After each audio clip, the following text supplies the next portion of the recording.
Assalamualaikum. Welcome to delicious recipes at എണ്ണയും വിനാഗിരിയും ഒന്നും ചേർക്കാതെ മാസങ്ങളോളം കേടുകൂടാതെ സൂക്ഷിക്കാൻ പറ്റുന്ന കയ്പില്ലാത്ത നല്ലൊരു നാരങ്ങാച്ചാറിൻ്റെ റെസിപ്പി ആയിട്ടാണ് ഞാനിന്ന് വന്നിരിക്കുന്നത്. അപ്പോൾ നമുക്കിത് എങ്ങനെയാണ് ചെയ്തെടുക്കുന്നതെന്ന് നോക്കിയാലോ. അപ്പോൾ ഞാനിവിടെ കുറച്ച് നാരങ്ങ എടുത്തിട്ടുണ്ട്. അപ്പോൾ ഇതൊരു 15-20 അതിനകത്തായിട്ട് വരും. അപ്പോൾ ഈ നാരങ്ങ ഞാനിത് നന്നായിട്ട് കഴുകി അതിൻ്റെ വെള്ളമൊക്കെ നന്നായിട്ട് തുടച്ച് മാറ്റിയെടുത്ത് വെച്ചതാണ്. അപ്പോൾ ഈ നാരങ്ങയിൽ നമ്മൾ കഴുകിയെടുക്കുമ്പോൾ ഒട്ടും തന്നെ വെള്ളം ഉണ്ടാവാനായിട്ട് പാടില്ല. അപ്പോൾ ആ വെള്ളം നന്നായിട്ട് തുടച്ച് മാറ്റി എടുത്ത് വെച്ചിട്ടുള്ളതാണിത്. ഈ നാരങ്ങയുടെ ടേസ്റ്റ് പറയുകയാണെങ്കിൽ നമ്മുടെ കുഞ്ഞിലെ ഈ ചെറിയ പാക്കറ്റിലൊക്കെ നാരങ്ങ അച്ചാർ ഇങ്ങനെ വാങ്ങാനായിട്ട് കിട്ടുമല്ലോ. അപ്പോൾ ആ നാരങ്ങ അച്ചാറിന് ഒരു പ്രത്യേക ഒരു ടേസ്റ്റും ഒക്കെയാണ്. അപ്പോൾ നമ്മൾ വീട്ടിലിടുന്ന ആ ഒരു ടേസ്റ്റ് അല്ല അതിന്. അപ്പോൾ ഒട്ടും തന്നെ മായമില്ലാതെ നമുക്ക് അതേ ടേസ്റ്റിൽ തന്നെ ഉണ്ടാക്കിയെടുക്കാനായിട്ട് പറ്റും. അപ്പോൾ അതെങ്ങനെയാണെന്നുള്ളതാണ് നമുക്കിന്ന് കാണിക്കാൻ പോകുന്നത്. അപ്പോൾ ഈ നാരങ്ങ ഞാൻ ഇതുപോലെ ഒരു നാരങ്ങ എടുത്തിട്ട് അത് ഇതുപോലെ ഞാനൊരു 8 പീസായിട്ട് കട്ട് ചെയ്തെടുക്കുന്നുണ്ട്. അതൊക്കെ നിങ്ങളുടെ ഇഷ്ടത്തിനനുസരിച്ചിട്ട് സൈസൊക്കെ തീരുമാനിക്കാം, എങ്ങനെയായാലും കുഴപ്പമില്ല. പിന്നെ അതുപോലെ ഇതിൻ്റെ സീഡ് കാണുന്നതങ്ങ് മാറ്റി കൊടുക്കണം. അപ്പോൾ നമ്മുടെ അച്ചാർ ഒട്ടും തന്നെ കയ്പില്ലാണ്ട് കിട്ടും. അങ്ങനെ ചെയ്തില്ലെങ്കിലും അച്ചാറിനൊട്ടും കയ്പ് കാണത്തില്ല. ആ ഒരു രീതിയിലാണ് നമ്മൾ ചെയ്യുന്നത്. അപ്പോൾ എന്നാലും ഞാൻ കുറേയൊക്കെ സീഡ് ഇങ്ങനെ മാറ്റിയെടുത്ത് കളയുന്നുണ്ട്. വളരെ പെട്ടെന്ന് തന്നെ നമുക്ക് ഇൻസ്റ്റൻ്റായിട്ട് ചെയ്യാൻ പറ്റുന്ന, ഒട്ടും കയ്പില്ലാതെ ചെയ്യാൻ പറ്റുന്ന നാരങ്ങാച്ചാറും ഉണ്ട്. നല്ല ടേസ്റ്റിയാണ് അതും. അപ്പോൾ അത് നമുക്ക് പിന്നൊരു റെസിപ്പിയാക്കി ചെയ്യാം. അപ്പോൾ ഇതൊരു ലോക്ക്ഡൗൺ സ്പെഷ്യലും കൂടെ ആയിക്കോട്ടെ. അപ്പോൾ ഇത് എല്ലാം ഒന്ന് കട്ട് ചെയ്തെടുത്ത് മാറ്റി വെക്കാം. അപ്പോൾ ഞാനെല്ലാം ഇതുപോലെ ഒന്ന് കട്ട് ചെയ്തെടുത്ത് മാറ്റി വെച്ചിട്ടുണ്ട്. കുറച്ചൊക്കെ അതിൻ്റെ കുരു ഞാനെടുത്ത് മാറ്റിയിട്ടുമുണ്ട്. അപ്പോൾ ഇനി നമുക്ക് ചെയ്യാനുള്ളതെന്ന് പറഞ്ഞാൽ ഞാനൊരു ഒരു ഗ്ലാസിൻ്റെ ബോട്ടിലാണ് എടുത്തിരിക്കുന്നത്. നിങ്ങൾക്ക് ഭരണി കയ്യിലുണ്ടെങ്കിൽ അതും വേണമെങ്കിൽ എടുക്കാം. അപ്പോൾ ഇതിലേക്ക് കഴിയുന്നതും പ്ലാസ്റ്റിക്കിൻ്റെ ബോട്ടിൽ എടുക്കാതിരിക്കുന്നതാണ് നല്ലത്. കാരണം നമുക്കിത് കുറച്ച് ദിവസം ഒന്ന് ഇട്ട് വെക്കേണ്ടതായിട്ടുണ്ട്.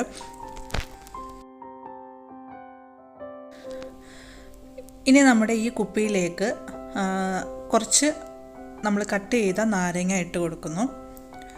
എന്നിട്ട് അതിൻ്റെ മുകളിലായിട്ട് ഞാൻ ഇവിടെ കുറച്ച് കല്ലുപ്പ് എടുത്തിട്ടുണ്ട്. അപ്പോൾ ഈ കല്ലുപ്പ് നമുക്ക് അതിൻ്റെ മുകളിലായിട്ട് ഇട്ട് കൊടുക്കാം. ഇനി കല്ലുപ്പില്ലെങ്കിൽ സാധാ ഉപ്പായാലും മതി കേട്ടോ. കല്ലുപ്പ് എൻ്റെ കയ്യിൽ ഉണ്ടായിരുന്നത് കൊണ്ട് ഇട്ടെന്നേ ഉള്ളൂ. അപ്പോൾ അതിൻ്റെ മുകളിലായിട്ട് നമുക്ക് കുറച്ച് കല്ലുപ്പ് ഇട്ട് കൊടുക്കാം. പിന്നെ ഇനി വീണ്ടും ഇതിൻ്റെ മുകളിലായിട്ട് നമ്മൾ കട്ട് ചെയ്ത നാരങ്ങ ഇട്ട് കൊടുക്കാം. ഇങ്ങനെ നാരങ്ങ മുഴുവൻ തീരുന്നത് വരെ ലെയറായിട്ട് നാരങ്ങ, പിന്നെ ഉപ്പ് ആ രീതിയിൽ നമ്മൾ ഇത് മുഴുവനായും ഇതൊന്ന് നിറച്ച് കൊടുക്കണം.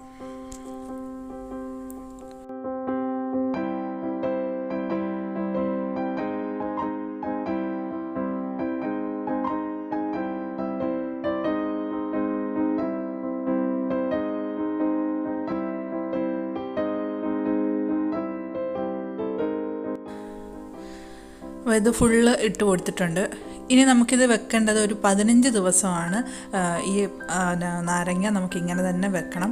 15 ദിവസം എന്തായാലും വെക്കണം. കാരണം 15 ദിവസം കഴിയുമ്പം ഈ നാരങ്ങയൊക്കെ നല്ലതുപോലെ സോഫ്റ്റായി ഇതിൻ്റെ കയ്പൊക്കെ ഫുള്ളായിട്ട് തന്നെ മാറിയിട്ടുണ്ടാവും. ഒരു 1 വീക്ക് കഴിയുവാണെങ്കിൽ അത്ര ഒരു ഇത് വരത്തില്ല. അപ്പോൾ അതുകൊണ്ടാണ് ഒരു 2 വീക്ക് എന്തായാലും കഴിഞ്ഞതിന് ശേഷം നമുക്കിത് അച്ചാറിടാം. അങ്ങനെ നമ്മുടെ 15 ദിവസം കഴിഞ്ഞിട്ടുള്ള നാരങ്ങ എന്തായെന്ന് നോക്കാം. അപ്പോൾ ഇത് നല്ലതുപോലെ കളറൊക്കെ ചേഞ്ചായി വന്നിട്ടുണ്ട്. അതുപോലെ തന്നെ നല്ല സോഫ്റ്റായി വന്നിട്ടുണ്ട് നാരങ്ങ. ഒട്ടും തന്നെ കയ്പില്ലെന്നുള്ളതാണ്. നമ്മുടെ നാരങ്ങ അച്ചാർ ഉണ്ടാക്കി എടുത്ത് കഴിഞ്ഞിട്ടായാലും നമുക്ക് അന്നേരം തന്നെ നമുക്ക് കഴിക്കാൻ പറ്റും. ഒട്ടും കയ്പില്ല. നല്ല ടേസ്റ്റി ആയിട്ടുള്ളൊരു അച്ചാറാണിത്. അപ്പോൾ നമുക്കിനി ഇതിൻ്റെ ബാക്കി കാര്യങ്ങളിലേക്ക് നോക്കാം. അപ്പോൾ ഇനി നമുക്ക് എങ്ങനെയാണ് അച്ചാറിടുന്നതെന്ന് നോക്കാം. അപ്പോൾ ഞാനൊരു പാൻ എടുത്തിട്ടുണ്ട്. അപ്പോൾ അതിലേക്ക് 1 ടേബിൾ സ്പൂൺ നമ്മുടെ കടുകാണ് എടുത്തിരിക്കുന്നത്. പിന്നെ അതുപോലെ 1 ടീസ്പൂൺ ഉലുവ. അപ്പോൾ ഇത് രണ്ടും കൂടെ നന്നായിട്ടൊന്ന് വറുക്കണം. അതായത് നന്നായിട്ട് പൊട്ടാൻ തുടങ്ങും. അപ്പോൾ അതുവരെ നമുക്കൊന്ന് വറുത്ത് കൊടുക്കാം.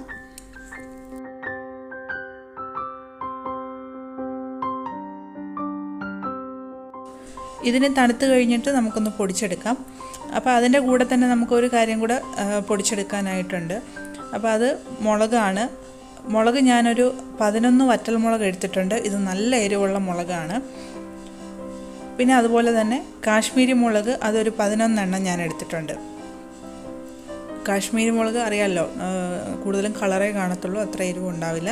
അപ്പോൾ കാശ്മീരി മുളകും കൂടെ ഞാൻ എടുത്തിട്ടുണ്ട്. അപ്പോൾ ഇത് രണ്ടും കൂടെ ഞാൻ അതുപോലെ തന്നെ 1 ടേബിൾ സ്പൂൺ നല്ലെണ്ണയും കൂടെ ഞാൻ ചേർക്കുന്നുണ്ട്. അപ്പോൾ ഇത് ജസ്റ്റ് മുളകൊന്ന് ചൂടാക്കി എടുക്കാൻ വേണ്ടി മാത്രമാണ്.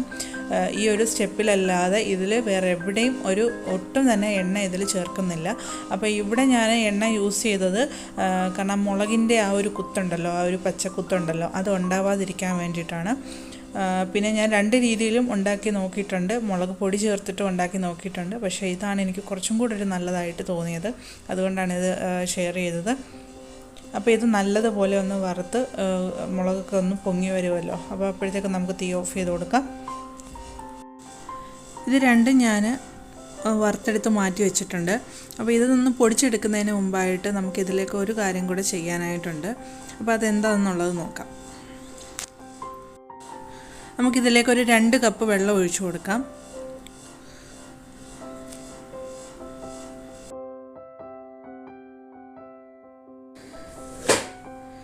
ഇനി ഇതിലേക്ക് വേണ്ടത് ഉപ്പാണ്. ഞാനത് 2 ടേബിൾ സ്പൂൺ എടുക്കുന്നുണ്ട്. അപ്പോൾ ഞാൻ കല്ലുപ്പാണ് എടുത്തേക്കുന്നത്, സാധാ ഉപ്പായാലും മതി.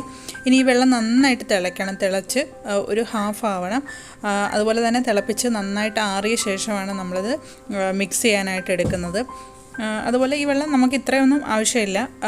ചെറിയൊരു നമുക്കിതൊന്ന് മിക്സ് ചെയ്യാൻ വേണ്ടി മാത്രമുള്ള വെള്ളം മതി ഇതിലേക്ക്. അപ്പോൾ ഇതൊന്ന് നന്നായിട്ട് തണുപ്പിച്ചെടുക്കാം നമുക്കിനി. അപ്പോൾ ഈ ഇത് ആറിയ സമയം കൊണ്ട് ഞാൻ നമ്മൾ കടുകും ഉലുവായും ഇത് രണ്ടും കൂടെ വറുത്ത് വെച്ചല്ലോ, അപ്പോൾ അതൊന്ന് പൊടിച്ചെടുക്കാം നമുക്ക്. ഇനി ഇതിലേക്ക് മുളകും കൂടെ ചേർത്തിട്ട് അതും കൂടെ ഒന്ന് പൊടിച്ചെടുക്കണം. ഇത്രയൊന്ന് പൊടിഞ്ഞാൽ മതി. ഇനി ഇതിലേക്ക് നമ്മൾ തിളപ്പിച്ച് ആറാനായിട്ട് മാറ്റി വെച്ചല്ലോ, അപ്പോൾ ആ വെള്ളം ചേർത്ത് നല്ലതുപോലെ ഇതൊന്ന് അരച്ചെടുക്കണം. നല്ല പേസ്റ്റ് പോലെ അതൊന്ന് അരച്ചെടുക്കണം. അപ്പോൾ ഇതാണ് നമ്മുടെ നാരങ്ങയ്ക്ക് ഉള്ള മസാല എന്ന് പറയുന്നത്. ഇനി ഇതൊന്ന് മിക്സ് ചെയ്തെടുക്കാനായിട്ട് ഞാനൊരു ബൗളെടുത്തിട്ടുണ്ട്. അപ്പോൾ അതിലേക്ക് നമുക്ക് ഈ നാരങ്ങ എല്ലാം ഒന്ന് ഇട്ട് കൊടുക്കാം. അതുപോലെ തന്നെ നമ്മൾ ഈ ഉണ്ടാക്കിയെടുത്തിട്ടുള്ള ഈ ഒരു മസാല അതും കൂടെ ഞാൻ ഇതിലേക്ക് ചേർത്ത് കൊടുക്കുന്നുണ്ട്.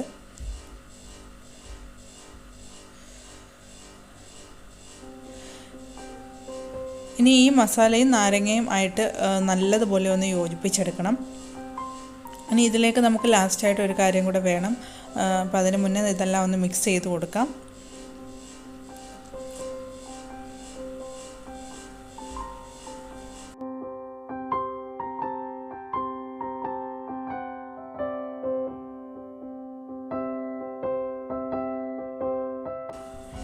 ഇനി ഇതിലേക്ക് ലാസ്റ്റായിട്ട് വേണ്ടത് കായപ്പൊടിയാണ്.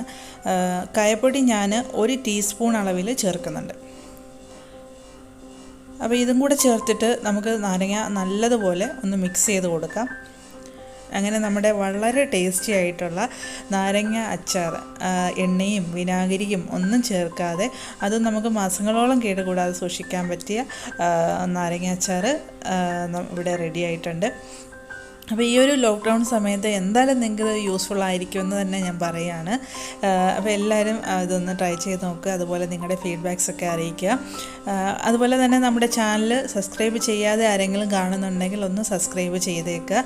അതുപോലെ തന്നെ താഴെ കാണുന്ന തൊട്ടടുത്തുള്ള ആ ബെൽ ഐക്കണും കൂടെ ഒന്ന് ക്ലിക്ക് ചെയ്യുകയാണെങ്കിൽ ഞാനിടുന്ന അടുത്ത വീഡിയോയുടെ നോട്ടിഫിക്കേഷൻ നിങ്ങൾക്ക് കിട്ടുന്നതാണ്. ഇത് നമ്മളൊരു 15 ദിവസം ഇങ്ങനെ ഉപ്പിട്ട് ഇങ്ങനെ വെച്ചിട്ട് അച്ചാറിടുമ്പോഴാണ് ഇതിന് നല്ല ടേസ്റ്റ് ഉണ്ടാവുക. അല്ലാതെ നമ്മളൊരു 2-3 ദിവസം അല്ലെങ്കിൽ ഒരാഴ്ച വരെയൊക്കെ വെച്ചിട്ട് നമ്മൾ ഇടുവാണെങ്കിൽ പറഞ്ഞ ഒരു ടേസ്റ്റ് അതിനുണ്ടാവില്ല.